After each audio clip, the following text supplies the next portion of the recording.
I think this will be the missing link. There is a 5-year contract verbally agreed. I'm told that is worth £200,000 a week. I think they've got a great chance of finally ending their long wait for a Premier League title. I don't think Arsenal fans are desperate for Noni Madueke to sign, particularly if it does mean that Ranieri doesn't sign his new deal. I do think Rashford will be a lucky boy to end up at a club of the stature of Barcelona. Hello, I'm Angelina Kelly and welcome to The Window, talkSPORT's daily video transfer update and your go-to guide for all of the biggest football moves. Coming up, we will be getting the latest on Viktor Gyokeres to Arsenal, Man United's infamous 5, that Mohammed Kudus bid, plus so much more. And joining me today is talkSPORT's chief football correspondent, Alex Crook. Crookie, first up, let's chat Arsenal. They've been very busy indeed, and it looks like the striker situation could be coming to an end. And it's looking like Viktor Gyokeres over Benjamin Sesko. What can you tell us about this deal? Well, first of all, we reported on June the 17th that Viktor Gyokeres had told members of his inner circle that he expected to join Arsenal. Obviously, this one has been in the pipeline for some time. I think it was always a straight shootout between Gyokeres and Benjamin Sesko, despite the fact Ollie Watkins was a player Arsenal tried to sign in January. I think that was really only a short-term fix to get them through until the end of the season. They always wanted somebody younger. I think the reason that they favour Gyokeres, and this is Andrea Berta's call, the new sporting director, is because he's got that little bit more experience in English football terms than Sesko. Didn't play too many Premier League games for Brighton, but dropped into the Championship, which is obviously quite a robust league itself. Did really well there, got his move to Sporting, scored a lot of goals in Portugal. Doesn't always translate to the Premier League when you look at Darwin Núñez and his struggles, but he also played really well, didn't he, in the Champions League against Manchester City in the league phase, gave their defence the run around. So I think they're confident that he can come in and score goals. And you have to admit, Mikel Arteta got a tune out of Mikel Merino playing as a number 9 at times last season. So to have a specialist in that position, I think is a really positive step forward. Gyokeres informed Sporting last week that he didn't intend to report back for pre-season training with the rest of his teammates today because he wanted to get this move to Arsenal over the line. They've reluctantly agreed to grant him more time off in order to get the deal done. I think the two clubs are still working on the financials. Sporting want €80 million, Arsenal hoping to pay a bit less than that. But there is a 5-year contract verbally agreed. I'm told that is worth £200,000 a week to Gyokeres, which is still some way below their top earner Kai Havertz, but still not bad money. Yeah, you mentioned there about him having experience in English football. I know we've spoken about it before, about Brighton letting him go. They're normally bang on the money when it comes to transfer decisions. So do you have any reservations about him?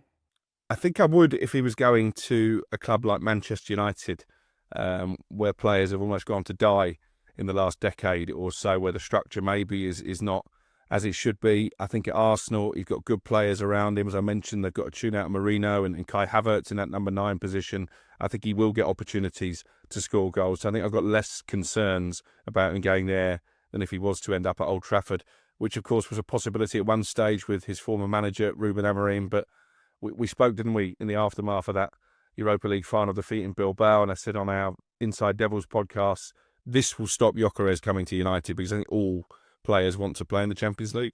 Now, we are Man United fans, so this is a painful thought, bear with me, but if he does fire on all cylinders, what do you think about Arsenal's chances of actually winning the Premier League? Well, I think this will be the missing link if it works out. You look at last season, defensively, their numbers were quite similar to the likes of Liverpool and Manchester City, but they scored 17 fewer goals than the champions. Now, Arsenal devotees, Mikel Arteta converts would say, yeah, but look at the injuries we had. Ødegaard was out for a number of weeks and probably wasn't the same player when he came back from injury. Bukayo Saka missed long periods of the season and Kai Havertz as well. But for me, the reason they've not managed to get over the line in the last couple of seasons, and actually maybe they had a better opportunity to do so 2 years ago when they took it the final day, was because they don't have a specialist goal scorer. It's more than 3 years since they signed an out-and-out number 9. Mikel Arteta has signed more goalkeepers than he has forward players during his tenure. And I think that has been the difference. So I do think if Gyokeres can come in, he can translate his form in Portugal to the Premier League. I think they've got a great chance of finally ending their long wait for a Premier League title. Now, looking at Arsenal and their transfer business in general, I've got to ask you, why do they have such an obsession with signing players from Chelsea? They bought Kepa already this summer, they took Raheem Sterling on loan last season, and also signed Jorginho and Kai Havertz from them. Recently, now it's the Noni Madueke link. Why is this such a common occurrence, and is there an update on Madueke? Olivier Giroud as well, you could add to that list. I mean, you could almost make a whole 11 of players that Arsenal have signed from Chelsea, and with varying degrees of success, because for every Giroud there is a Raheem Sterling, and that was an absolute disaster of a move last season. Why? I guess there's not the same rivalry between Chelsea and Arsenal that there is certainly between Arsenal and Spurs, Chelsea and Spurs, Chelsea and West Ham and Tottenham. We might speak about Mohammed Kudus, but there's a lot of West Ham fans who will be very unhappy if he makes that move. You don't get the same reaction from the fan bases when it comes to Chelsea and Arsenal. In terms of Madueke, personal terms agreed. Whether they actually plough ahead and pay the £50 million that Chelsea want, I think is open to interpretation. Will that have a knock-on effect for young Ethan Nwaneri, who my understanding is he's stalling on a new contract because he wants guarantees of playing time, and obviously Madueke coming in would probably knock him further down the pecking order. So I don't think Arsenal fans are desperate for Noni Madueke to sign, particularly if it doesn't mean that Nwaneri doesn't sign his new deal. And is there an update on Eberechi Eze? No, that's ongoing as well. Again, he's held talks with the Arsenal hierarchy. I don't think personal terms will be an issue. And this is similar, really, to what they've done in their striker pursuit. They've almost been keeping Šeško and Gyokeres on a string before they decide, right, which one are we actually going to sign. I think it's a similar situation with those midfield players, those wide players. I do expect them to strengthen. I think they want competition or cover for Bukayo Saka on the right-hand side. And actually, Madueke played a lot more games for Chelsea on the right than he'd done on the left last season. If they do bring in Eze, I wonder if they're open to offers them for the likes of Gabriel Martinelli and Leandro Trossard. Let's get into the latest news around our club. The famous five, infamous five, Marcus Rashford, Alejandro Garnacho, Jadon Sancho, Tyrell Malacia and Antony, all want out. They've been given a delayed return date for pre-season training. First up, I'll be honest, I forgot Malacia was even our player. Get him off the books, no problem. Sancho and Garnacho, a lot of people will be happy to see them go. I will be, if I'm being honest. I know some fans might disagree. However, I think every fan can agree on Antony. Please give us an update. And will I be eating my words when I was scoffing at the idea of Marcus Rashford going to Barcelona? Potentially. Because, of course, they've missed out on Nico Williams. There's a lot of talk again today about Luis Diaz, but I think Liverpool would be reluctant to let him go, and the type of money it would cost. I'm not sure that Barcelona can afford £70 million. The attraction with Rashford is that he's available on loan. I think United are going to have to accept that fact. Yes, Barcelona will have to pay the bulk of his wages, but it could be quite a clever deal for them because he can play in a variety of positions. As we saw from Antony, it's easier to succeed in the Spanish league than it is in the Premier League. I do think Rashford will be a lucky boy to end up at a club of the stature of Barcelona when you look at his form over the past couple of years. But clearly a parting of the ways is inevitable. It's interesting that Manchester United have asked those infamous five to stay away from training and try and sort themselves out with moves. Obviously, Rashford's number 10 jersey has been given to Matheus Cunha. We broke that exclusively on talkSPORT a few weeks ago. That's another kick in the teeth for him. And I do think it's very sad the way that Marcus Rashford's Manchester United career has unravelled, because he's a boyhood fan. He's a poster boy for the academy. He earns an awful lot of money. He's done some brilliant things on and off the pitch. He's lost his way, and he will be hoping that he can find it again in Spain if Barcelona are willing to back up their interest. Also, Dominic Calvert-Lewin, please give me some good news that he is not going to be a United player. We've already got one out-of-form striker in Rasmus Højlund. We don't need another one that's injured all the time. Yeah, he is. And there's been a lot of pushback from Manchester United fans. I think it's more that the Dominic Calvert-Lewin's camp are offering him around in the Premier League. He's a free agent.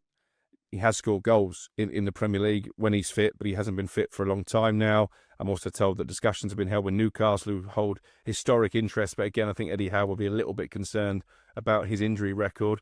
But it does highlight, doesn't it, when we're talking about these big clubs in for a player who's not really been fit for more than 2 years now, the dearth of number 9s that are out there, the fact that Arsenal have limited it to Šeško or Gyokeres. I don't think anyone's going to pay the €100 million that Frankfurt want for Ekitike. Osimhen is one that I'm going to continue to track right up until the end of the window, because I still feel that he might end up in the Premier League. But number 9s, particularly proven in the Premier League, are in short supply. So I do think Dominic Calvert-Lewin will get a move somewhere. Maybe not to Manchester United. So finally, Crookie, let's finish on this story that you've reported. West Ham have told Tottenham to get real with their Mohammed Kudus bid after there was a trophy clause included. What's going on here? Can you explain it to me? Well, this is classic Daniel Levy negotiating, really. So the upfront offer is worth a guaranteed £50 million. I think all the way along, West Ham have maintained they want at least 60. He's got an £85 million release clause, Kudus, in his contract. They know that no one will trigger that. But the add-ons, as you say, as I understand it, were dependent on winning the Premier League title, which Tottenham have never done, winning the Champions League. They've only ever played one Champions League final. So I think David Sullivan has said to his Spurs counterpart, come on, let's have realistic add-ons and maybe we can talk. There is a reluctance from West Ham to sell Kudus to Tottenham because they know that will go down badly with the fan base. But the options are limited. There's talk of Chelsea, but obviously they've got Jamie Gittins now. Are they really going to spend £60 million on Kudus?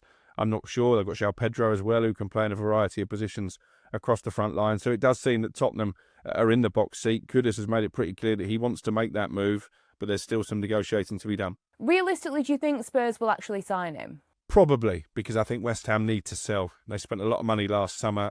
Not many of those signings have worked out. The Declan Rice money is gone. They've got a new manager in Graham Potter who wants funds to bring in players of his own.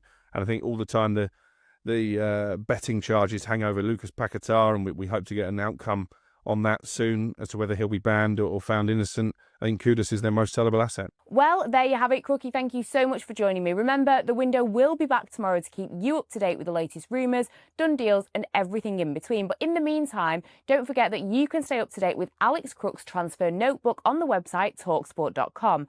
The window is in association with our own bookie TalkSport Bet. Download the app or head to talksportbet.com if you want to get involved. 18 plus, T's and C's apply. BeGambleAware.org.